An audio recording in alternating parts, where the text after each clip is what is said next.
વધુ સમાચાર જૂનાગઢથી મળી રહ્યા છે। જૂનાગઢમાં પત્નીને મારવા મજબૂર કરનાર પતિની ધરપકડ કરવામાં આવી છે। કેશોદના કેવદરા ગામે આ ઘટના બની। પરિણીતાએ ગળે ફાંસો ખાઈ આપઘાત કર્યો હતો અને દિવ્યેશ બારિયાને અન્ય સ્ત્રી સાથે પ્રેમ સંબંધ હોવાથી લગ્નેતર સંબંધ હોવાથી પરિવારજનોએ સમજાવ્યો હતો।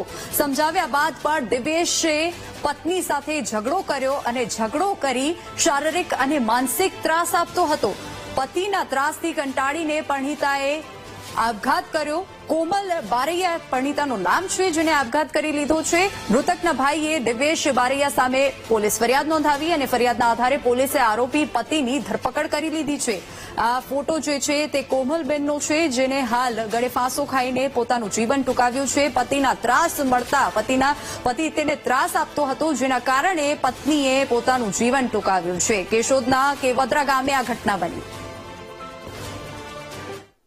સમગ્ર ઘટનામાં આજથી 2 વર્ષ પહેલા એમના લગ્ન થયેલા હતા મરણ જનારના, અને ત્યારબાદ છેલ્લા એકાદ વર્ષ એમને ટોર્ચરિંગ ચાલતું હતું। તેમજ આરોપી દિવેશભાઈને અન્ય સ્ત્રી સાથે સંબંધ અફેર હોવાનું પણ હકીકતમાં ખુલેલું હતું। જ્યાં અનુસંધાને મરણ જનારે તેઓને સમજાવે અને સંબંધ નહીં રાખવા જણાવતા તેઓને શારીરિક માનસિક ત્રાસ આપેલો હતો।